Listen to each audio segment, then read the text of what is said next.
नमस्कार दोस्तों, आपके अपने चैनल हमारे संस्कार में आपका बहुत बहुत स्वागत है।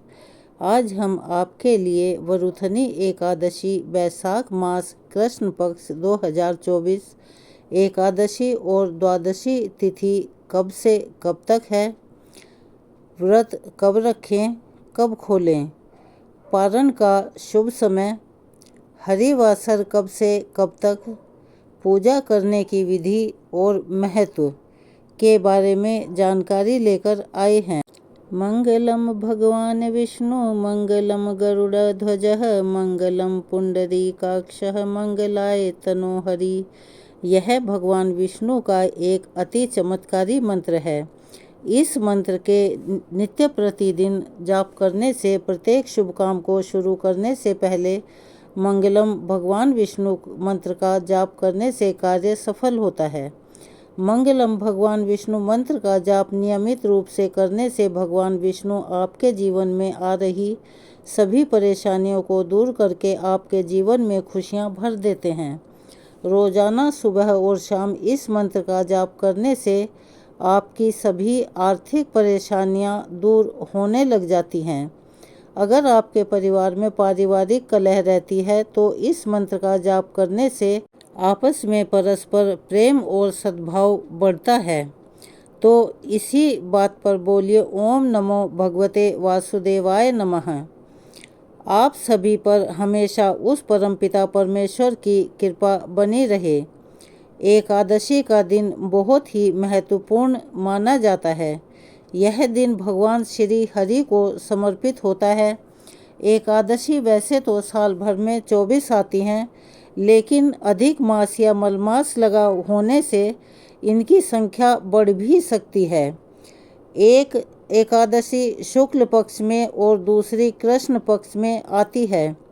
एकादशी को सबसे शुभ दिनों में से एक माना जाता है। इस व्रत के नियम थोड़े से सख्त जरूर हैं, लेकिन फिर भी भक्त इसे बड़ी श्रद्धा और प्रेम से करते हैं। इस दिन भक्त कठोर व्रत का पालन करते हैं। इस व्रत में दशमी तिथि के सूर्यास्त के बाद से अन्न जल ग्रहण नहीं किया जाता और द्वादशी तिथि को विधि विधान से पूजा करके ही व्रत का पारण शुभ मुहूर्त में किया जाता है। इस बार वरुथनी एकादशी के दिन 3 शुभ योग बन रहे हैं। इस दिन त्रिपुष्कर योग, इंद्र योग और वैधृति योग का निर्माण हो रहा है, जो कि अति शुभ माना जाता है।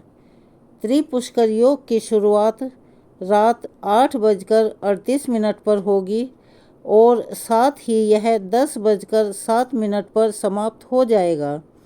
इसके बाद इंद्र योग शुरू होगा, जो कि सुबह 11:04 तक रहेगा और इसके बाद में वैधृति योग का निर्माण होगा।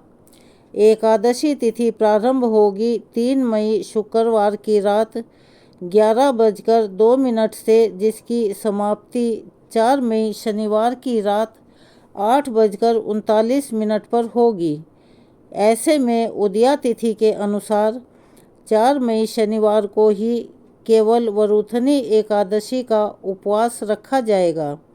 इसी दिन सभी भक्तजन और वैष्णव संप्रदाय से जुड़े लोग उपवास रखेंगे। द्वादशी तिथि प्रारंभ होगी 4 मई शनिवार की रात 8:04 से 5 मई रविवार की शाम 5:04 पर द्वादशी तिथि समाप्त हो जाएगी। एकादशी का व्रत यदि शुभ मुहूर्त में खोला जाएगा तभी व्रत का पूर्ण फल प्राप्त होता है। इस व्रत के पारण की तिथि और मुहूर्त रहेगा 5 मई रविवार को सुबह 5:55 से लेकर 8:05 तक। इस बार रविवार के दिन एकादशी का उपवास खोला जाएगा। ऐसे में क्योंकि एकादशी के दिन तुलसी जी में जल अर्पित नहीं किया जाता, हमारे शास्त्रों में वर्णित है कि तुलसी जी एकादशी के दिन व्रत रखती हैं और द्वादशी के दिन तुलसी में जरूर जल अर्पित करना चाहिए। वैसे नियमों के अनुसार रविवार के दिन तुलसी जी को स्पर्श नहीं किया जाता और ना ही जल अर्पित किया जाता है। लेकिन अभी गर्मी का मौसम है, तो ऐसे में 2 दिन तक यदि तुलसी जी में जल अर्पित नहीं किया जाए तो तुलसी जी मुरझा कर सूख जाएंगी, जिसका भी भक्तों को ही दोष लगता है। इसीलिए रविवार के दिन आप जल अर्पित कर सकते हैं। एकादशी के नियम एक दिन पहले यानी 10वीं तिथि से ही प्रारंभ हो जाते हैं। एक दिन पहले ही स्नान करके शुद्ध भोजन करना चाहिए। 10वीं तिथि को भी लहसुन प्याज का सेवन करना वर्जित माना गया है। मसूर की दाल या बैंगन का सेवन भी इस दिन नहीं किया जाता। इसके अगले दिन जो वरुथनी एकादशी का दिन होता है, उस दिन प्रातःकाल उठकर स्नान ध्यान किया जाता है। अगर आपके आसपास कोई पवित्र नदी या तालाब हो, सरोवर या कुंड हो, तो आप वहां जाकर स्नान कर सकते हैं। अगर नहीं है तो फिर आप अपने नहाने के पानी में गंगा जल मिलाकर स्नान कर सकते हैं। लेकिन किसी कारणवश अगर घर में गंगा जल उपलब्ध नहीं है तो फिर आप तुलसी के गमले में से थोड़ी सी मिट्टी लेकर अपने शरीर पर लगाकर स्नान कर सकते हैं। इसके बाद भगवान विष्णु की पूजा मंत्रों के साथ करें। साथ ही व्रत रखकर व्रत की कथा पढ़ें या सुनें। पूरा दिन भगवान श्री हरि का ध्यान करते रहें और इस दिन आप अपनी सामर्थ्य के अनुसार कुछ न कुछ दान अवश्य करें। अगर आप किसी पंडित से पूजा करवा रहे हैं तो उन्हें दान दक्षिणा देना ना भूलें। एकादशी के दिन हमेशा याद रखें, कभी भी चावल का दान ना करें और ना ही भोजन में चावल ग्रहण करें। द्वादशी के दिन चावल का उपयोग बहुत ही शुभ माना जाता है, इसीलिए आप दान भी कर सकते हैं और अपने खाने में चावल जरूर शामिल करें। एकादशी के दिन महिलाओं को सिर से स्नान नहीं करना चाहिए, अर्थात उन्हें बाल नहीं धोने चाहिए। और इस तरह से आप विधि विधान के अनुसार एकादशी का व्रत रखते हैं तो परमपिता परमेश्वर की कृपा से आपके सभी रुके हुए काम पूरे होंगे, कष्ट दूर होंगे और आप स्वर्ग के अधिकारी बन जाएंगे। तो यह थी एकादशी के व्रत के बारे में जानकारी। आपको कैसी लगी?